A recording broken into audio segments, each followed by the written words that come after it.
First lady amaze okubanga atuuka. First lady naye amaze okubanga atuuka akaseera kano bw'etyo embeera bw'eri. Mbeera y'amaziga olina ekyambadde musomesa ku kamera. Gonna ali ku Map Media TV, ali ku Omukisa TV, ali ku Lujjuliro TV wa mawulire gannaku. Gwe wena osobola ogenda ku video, osobola ogendako n'onoonyako video gyentaddeyo nga President Alajana. Gwe wena ali ku Map Media TV, ali ku Lujjuliro TV.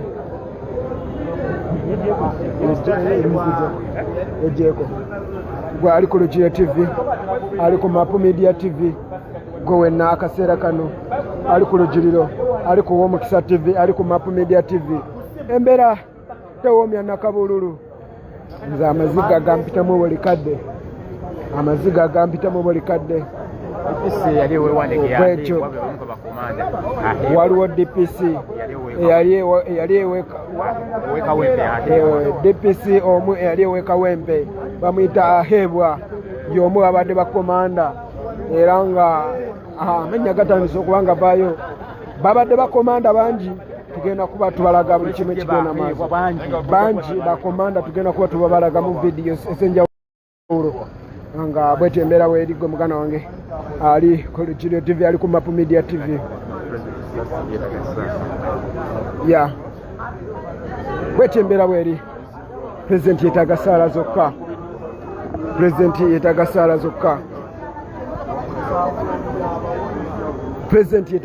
zokka. Mumusabire embeera ya bonkenke.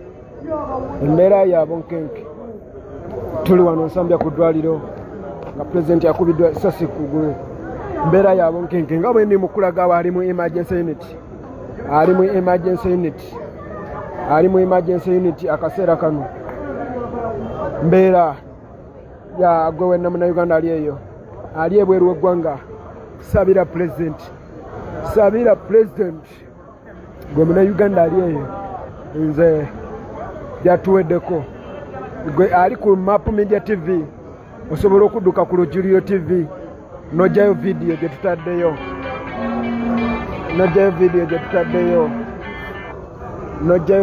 tutaddeyo. Gwe wenna aliko osobola okudduka.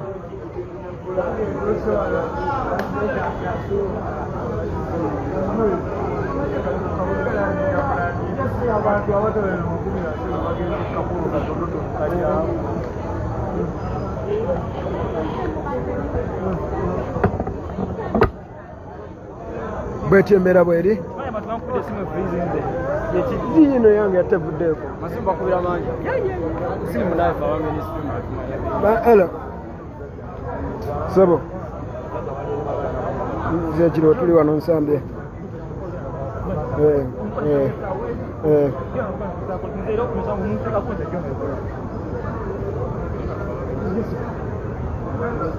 Bwetyo embeera bweri. Omulungi ali ku Map Media TV osobola ogendako ku Lujjuliro.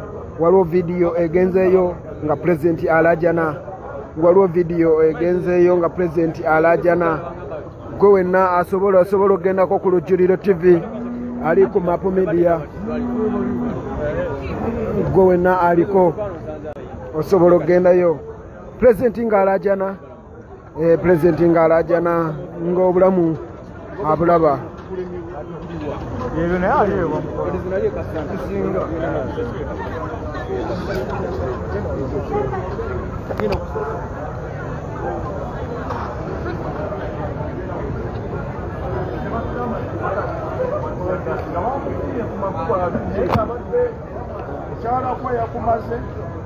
Ngabwe ngambye nti atuuse essaawa zigenda kuwera 10 era essaawa zigenza okuwera 11 kitundu wakati we 11 n'ekitundu ne 12 wabadde asibulidde ng'atambula okuddayo eka.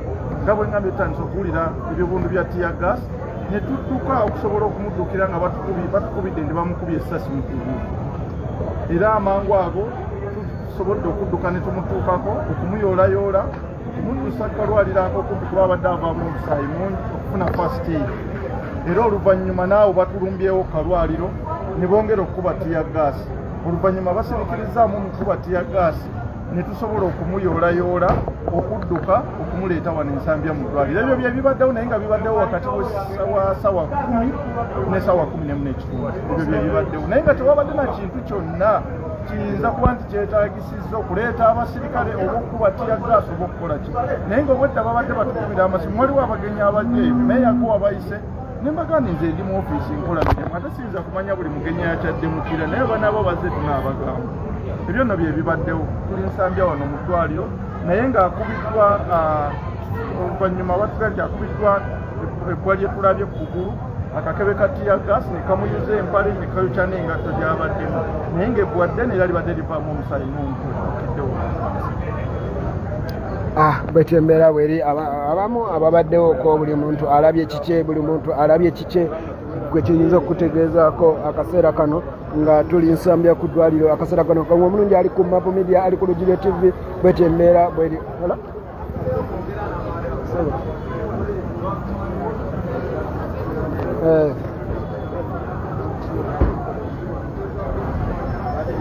tebasobola byogera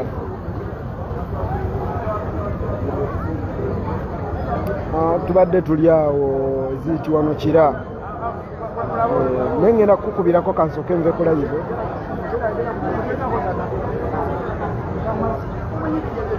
bwetyo embeera bweri omulungi ali ku Mapu Media TV olina ekyambadde musomesa okuba nga nkuweereza gwe muganda wange bwetyo embeera bweri embeera eriwo kiyinza okutegeezaako bitonotono nga pulezidenti akubiddwa esasi kugulu bwetyo embeera bweri mbeera ya kinyi kagobe mbeera ya bunkenke egamba gwe munnayuganda ali eyo sabira pulezidenti gwe wenna wenna munnayuganda ali eyo yongera okusabira pulezidenti bwetyo embeera bweri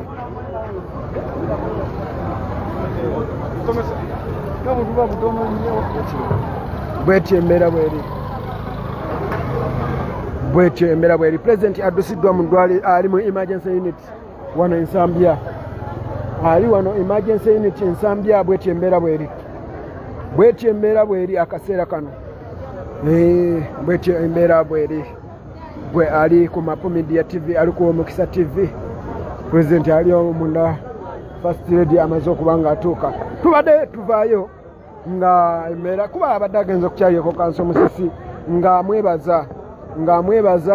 ng'amwebaza byakoledde eggwanga byakoledde ekibiina naye nga wemanya abaana ba freedom border ne batambula nga bagenda kati abasajja gye bavudde ne batandika okukuba abaana tiyagaasi ne bababa tiyagaasi ne live bullets nga byamaanyi nnyo kati pulezidenti n'avayo n'ababuuza bannaye abaana bange ate mubaagaza ki ate bakoze eki awo omusajja n'amukuba ali ku Mapu Media osobola okuddukako ku Lujuliro TV waliwo vidiyo gyentaddeyo nga pulezidenti alaajana ali ku ttaka gwe ali ku Mapu Media TV osobola okugenda ku Lujuliro TV kati akaseera kano n'olaba ku pulezidenti wo nga alaajana ng'ali ku ttaka ng'addusibwa mu kalwaliro awo akasoose bwetyo embeera bweri gwe vidiyo zogenda ziraba ebifaananyi ogenda biraba ku Mapu Media ku Lujuliro TV Ghetto TV yonna emitimbagano gyaffe gyonna bwetyo embeera bweri gwe muganda wange yeekumiddeko tugenda kuba ngenda kusooka nveeko negwe wenaaliyo yongera okusabira pulezidenti gwe wenaaliko yongera okusabira pulezidenti ngenda kuba nkomawo jakuba mbaddiza feedback